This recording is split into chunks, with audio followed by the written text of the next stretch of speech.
Hello friends, we are once here again with the lecture series in my lecture series of BSc part first paper first. हम algae का आज last genre पढ़ने जा रहे हैं जो कि रोडोफाइसी का मेंबर है, जेनरा पॉलीसाइफोनिया।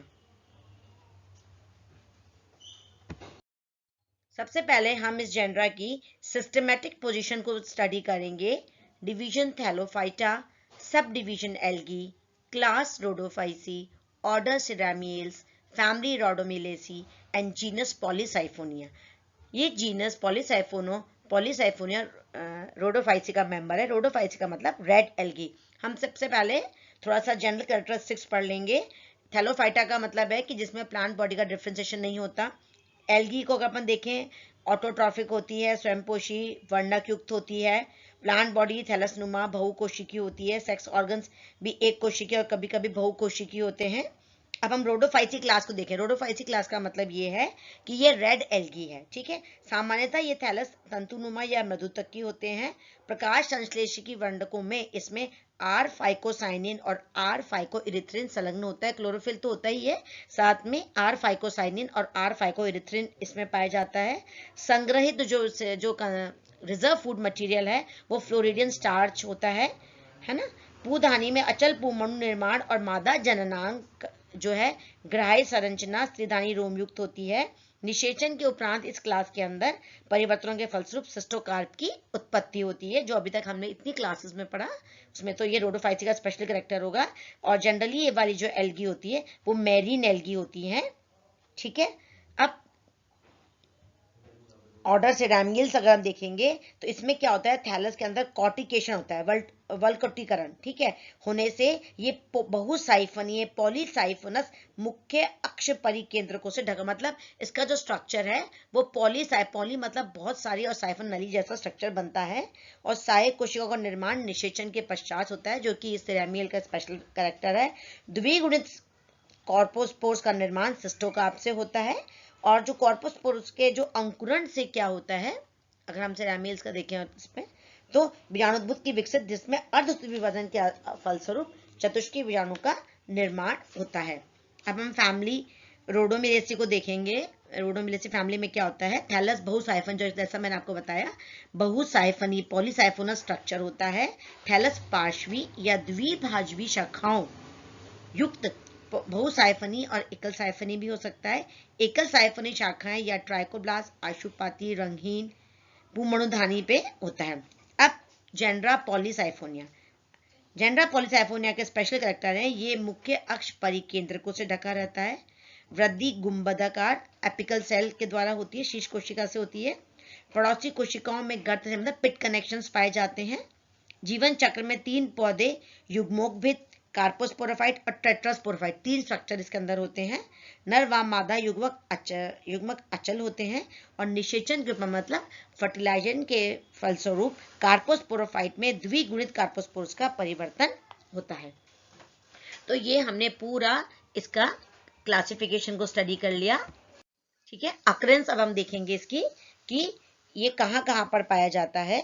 ये generally lithophytic and some are इपिफिटिक होते हैं, मतलब ये कई बार सेमी पैरासिटिक भी होते हैं, है ना। ये कई बार तालाबों में कुछ जातियां, ज्यादा जातियां इसकी समुद्री शैवाल होती हैं।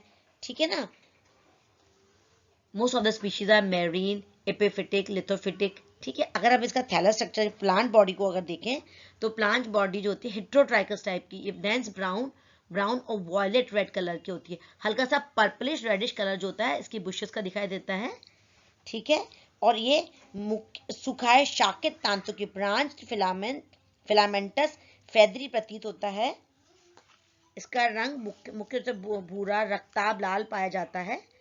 ठीक है, मूलाभास जो होते हैं मतलब राइजोइडल जो स्ट्रक्चर निर्माण उर्ध्व तंत्र की आधारित कोशिकाओं द्वारा होता है। इसमें ये डिफरेंशिएटेड होता है into basal, prostrate and erect aerial system.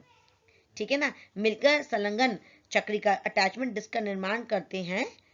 ठीक है ना, शांत बेसल प्रोस्ट्रेट सिस्टम, इसमें इसके दूरस्थ सिरे जो आधार पर ऊर्ध्व तंत्र सिरे में सहायक होते हैं। इसमें जो ऊर्ध्व तंत्र का निर्माण होता है वह चिरकालिक या पेरिनेटिंग के रूप में होता है। ठीक है, आप इसका डायग्राम से देख सकते हैं। आपको ये डायग्राम के देखो, ये जो मैंने बताया ना आपको, दो सिस्टम होता है राइजोइडल, ये अटैचमेंट डिस्क, ये इसका इरेक्ट सिस्टम है, ये इसके राइजोइड्स हैं, ठीक है ना। ये इसका ये प्रोस्ट्रेट सिस्टम मतलब श्यान तंत्र, और ये ऊर्ध्व तंत्र, ठीक है। ये आपको दिखे, ये पूरा एक बुशी स्ट्रक्चर दिख रहा है, जो कि generally reddish purplish brownish colour का ये दिखने होता है। और ये आपको दिखे, अगर इसको बहुत ध्यान से देख रहे हैं तो दिखा है ये नलियों जैसा, मतलब बहुत सारे पॉली साइफन्स, पॉली मतलब बहुत सारे, और साइफन नलियां। तो prostate and aerial system of filaments, note that the presence of attachment disc, ये आपको दिख रहा है जो अटैचमेंट डिस्क, ठीक है। ये इसका एक स्पेशल कैरेक्टर है, और ये एक बुशी आपको पॉलीसाइफोनस स्ट्रक्चर दिखाई दे रहा है। और जो इसका जो प्रोस्टेट सिस्टम है, ऊर्ध्व तंत्र के मुख्य अक्ष पर पार्श्व शाखाएं पाई जाती हैं, और मुख्य अक्ष पर अन्य दीर्घ शाखाओं में बेलनाकार कोशिकाएं भी होती हैं, जो कि सेंट्रल रो केंद्रीय पंक्ति बनाती हैं, और इसके चारों ओर परिधीय पंक्तियों पर पेरिफेरल रो से घिरा रहता है, ठीक है। इस पादप का नाम पॉलीसाइफोने का नाम इसमें बहुत साइफन स्वभाव के कारण ही रखा गया है। परिधीय कोशिकाओं का निर्माण केंद्रीय साइफन की शीर्ष कोशिकाओं से पीछे की ओर स्थित होता है, ठीक है ना। अब इसमें सेल्स जो हैं, ये जो सेल्स हैं आपस में एक दूसरे से पिट कनेक्शंस के द्वारा जुड़ी हुई रहती हैं, और जो इसकी मेन एक्सिस है वो दो टाइप की लेटरल ब्रांचेस को वो करती हैं। अब इसमें दो तरह की ब्रांचेस होती हैं, शॉर्ट दीर्घ शाखाएं और लघु शाखाएं। शॉर्ट ब्रांचेस, जिसको अपन ट्राइकोब्लास्ट भी कहते हैं, ये ब्रांचेस सीमित वृद्धि वाली होती हैं। ये मुख्य अथवा दीर्घ शाखाओं पर सर्पिल क्रम में व्यवस्थित होती हैं। इसमें इनकी शाखाओं में एक साइफन भी होता है, और परिधीय साइफनों का अभाव होता है। ये शाखाएं बारंबार द्विभाजी शाखित पाई जाती हैं, ठीक है। ये हल्के रंग अथवा रंगहीन भी होती हैं। इसमें रोम कारक केवल जननांग युक्त पाए जाते हैं। रोम कारक का निर्माण केंद्रीय कोशिकाओं से होता है, परंतु यह परिधीय कोशिकाओं से निर्मित होते हैं, और इसके ब्रांचेस जनरली मेल और फीमेल रिप्रोडक्टिव स्ट्रक्चर बियर करती हैं। लॉन्ग लेटरल ब्रांचेस, ये असीमित वृद्धि तथा बहुसाइफनी प्रकृति की होती हैं। ये वृद्धि करके मुख्य अक्ष के समान शाखाएं धारण करती हैं। इनका निर्माण लघु शाखाओं की आधारी कोशिकाओं से होता है, और ये बेसल पार्ट इज पॉलीसाइफोनस, ठीक है। और ये सीमित वृद्धि की कोशिकाएं होती हैं। सेल स्ट्रक्चर, सेल स्ट्रक्चर जो होता है इसका प्राय दीर्घित बेलनाकार पाई जाती है। बाह्य आवरण कोशिका की भित्ति, इसमें बाह्य आवरण मतलब इसमें आउटर पेक्टिन की होती है और इनर सेलुलोजिक की होती है। इसमें पेराइटल डिस्कॉइड क्रोमेटोफोर्स, जिसमें कि पेरिनॉइड्स का अभाव होता है, वो पाया जाता है। इसमें chlorophyll A, chlorophyll D, alpha beta carotene, xanthophyll, R phycoerythrin, मतलब आर फाइको मतलब रोडोफाइसियन फाइकोसाइनिन और रोडोफाइसियन फाइकोइरिथिन नामक फाइकोबिलिन्स भी इसमें पाए जाते हैं, जो कि रोडोफाइसी का स्पेशल कैरेक्टर है। आर फाइकोइरिथ्रिन की अधिकता के कारण शैवाल लाल, मतलब आर फाइकोइरिथ्रिन के कारण ये जो शैवाल हैं ये लाल रंग के नजर आते हैं, और इनमें संचित भोजन, जैसा मैंने आपको बताया था जब क्लास पढ़ाया था, फ्लोरिडियन स्टार्च के रूप में होता है। पॉलीसाइफोनिया की कोशिकाओं में ब्रोमीन भी संचित करती हैं, और केंद्रीय कोशिकाएं रोम कारक होकर इसमें पिट कनेक्शंस वगैरह भी होते हैं, ठीक है। अगर हम इसके डायग्राम को ध्यान से देखेंगे, देखो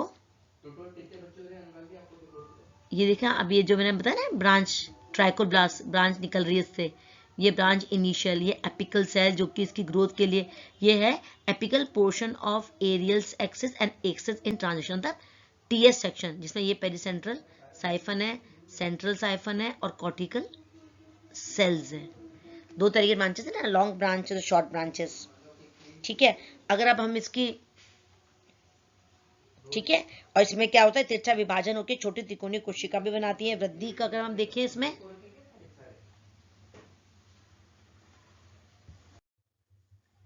जो ग्रोथ है, इसके अंदर जो ग्रोथ है, वृद्धि गुंबदाकार शीर्ष कोशिका डोम शेप्ड एपिकल सेल से होती है।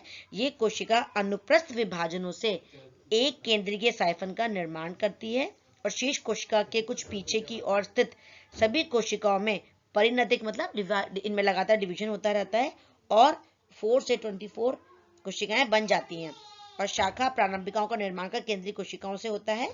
ठीक है, तथा प्रारंभिक कोशिकाएं एक साइफनी, रोम कोरक, ट्राइकोब्लास्ट अथवा मुख्य अक्ष के समान बहुसाइफनी या द्विशाखा का निर्माण करती हैं। आगे आपको समझें, जो कि अभी अपने डायग्राम में भी देख लिया। अगर हम इसके रिप्रोडक्शन का, जनन का बात करें, सिर्फ हम जनन का भी इसके ब्रीफ इसमें पढ़ेंगे। इसमें जो जनन होता है 3 टाइप्स, इसमें 3 तरह की थैलाई पाई जाती हैं। Asexual thallus, vegetative reproduction, sexual reproduction and asexual. इसके अंदर इसमें गैमेटोफाइट, एसेक्सुअल थैलस और टेट्रास्पोरोफाइट, गैमेटोफाइट एंड कार्पोस्पोरोफाइट। अब इसके अंदर जब हम एसेक्सुअल पढ़ेंगे, जब हम इसका डिटेल में सारा पढ़ेंगे कि किस तरीके से ये जो पॉलीसाइफोनिया की जो लाइफ साइकिल है उसमें किस तरह के 3 थैलस होते हैं और किस तरीके से इनकी लाइफ साइकिल कंप्लीट होती है। तो ठीक है स्टूडेंट्स, हमने अभी इसका क्लासिफिकेशन पढ़ा। क्लासिफिकेशन के हमने मुख्य मुख्य बिंदु पढ़े कि रोडोफाइसी के मेन स्पेशल कैरेक्टर्स क्या हैं। फिर हमने इसकी अकरेंस पढ़ी, कहाँ ये जनरली मैरीन एल्गी है, लिथोफिटिक भी होता है, एपिफिटिक भी होता है। इसका सेल स्ट्रक्चर देखा, इसका इसमें किस तरह के क्लोरोफिल पाते हैं, फ्लोरिडन स्टार्च। फिर हमने इसका ग्रोथ स्ट्रक्चर देखा और रिप्रोडक्शन में जो 3 तरह थैलाई। अब हम जब पढ़ेंगे, नेक्स्ट हमारा जो लेक्चर होगा उसमें हम डिटेल में इन सब का डेवलपमेंट और रिप्रोडक्शन को हम उसमें डिटेल में पढ़ेंगे। ठीक है स्टूडेंट्स, सो थैंक यू।